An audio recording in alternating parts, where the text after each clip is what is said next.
It's time for the thought of the day. So with that, when you look at the police department in this United States controlled, white controlled law enforcement, is it really justice that they're pushing in the sense of what we think justice is? Because I know my ancestors said it's just us, not real law. So with that stated, is they tied into the 13th Amendment where if you break the law, you can re-enslave a people or enslave a people? But let's think about that for a minute. We're dealing with our Holocaust children who never gave us reparations, never gave us a bill passed protection against hate crime, racism, and their prejudice against us. So we don't got no protection here. Constitution says we the other. And at the end of the day, they got a 13th Amendment that can re-enslave you. And here it is, they got mass incarceration, where you're the most mass incarcerated people on earth for non-violent crimes, mostly the crimes of dealing with economics when it comes to survival, where y'all out there selling, pretty much pharmaceuticals, sort of say, in order to survive off of what the CIA and the FBI actually was the ones who implemented into your communities.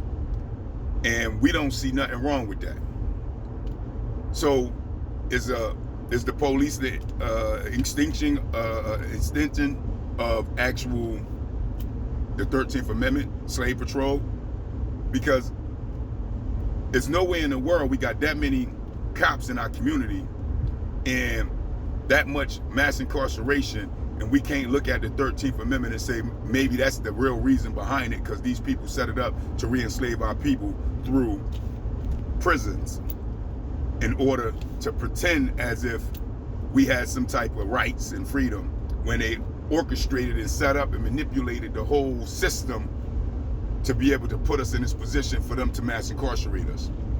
And that's just the reality, because you can't be the most hated in the country, then go out and want to feed your family as the military might, the lions, the head of household, which is the men, and then find yourself unemployed and with no ability to get loans or grants or anything like that to open up small businesses in your community, because you got to go to those that Holocaust massacred and genocide you, their children.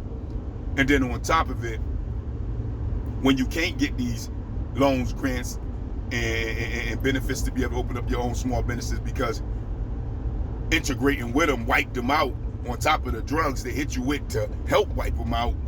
Now you're in a position where you can't provide for your family, you can't feed your family, but you still got to. So now they implement the drugs in the communities and then capitalize off that, and then demonize our people on their news channels, and then mass incarcerate our people to the fullest.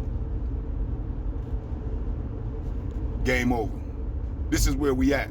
So when we look at our circumstances in our community, we under economic oppression. That's done deliberately. This is why they don't want to give you reparations in the form of what they really owe, just like they did to Wish people and still doing to this day. That's just the reality. And in turn, they're capitalizing off our suffering by mass incarcerating our people, being the fact that we living in slums, ghetto slums and hoods. This is all a reality. So when you look at this circumstance, is there really law? Or is it just another ploy to enslave our people under the 13th Amendment? Because at the end of the day, the 13th Amendment is there. Anyone can look it up. And they say they got the right to enslave you. So if that's the truth, then wouldn't it make sense that it ain't about law when it comes to our people, and our people breaking the law is really systematically set up to set us up to be re-enslaved under their so-called prison population of mass incarceration? Wouldn't that make more and more sense? Thus, that's why they can brutalize us, demonize us, unalive us, all on body cam and get away with it, regardless of if you breaking the law, if you had arms, regardless if you got any of that. They can still do anything they want to you and still get away with it. Thus, Cohen Wiley, the little 1-year-old baby, just come up with an excuse so they can get away with it. This is the reality of what we're dealing with. And we got to call it for what it is. This ain't law. It never been law. This is oppression, demonization, hatred and prejudice, and racism against our people to re-enslave our people. And that's what you see happening.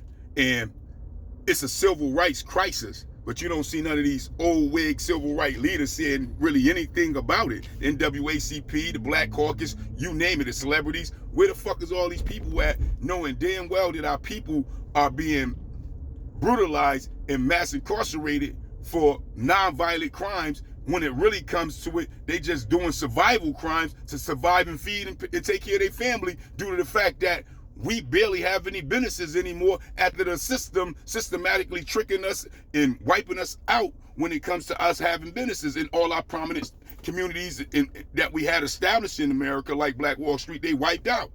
So now we at the butt of other nations begging them for jobs because they won't give us no avenue or wiggle room to be able to get the benefits, grants, and loans to be able to open up small businesses in our community, to be able to rehire black people amongst black people at black-owned businesses. Oh yeah, this is all a systematic trick, man, to keep our people enslaved. And if you don't know, now you know. For that is the thought of the day.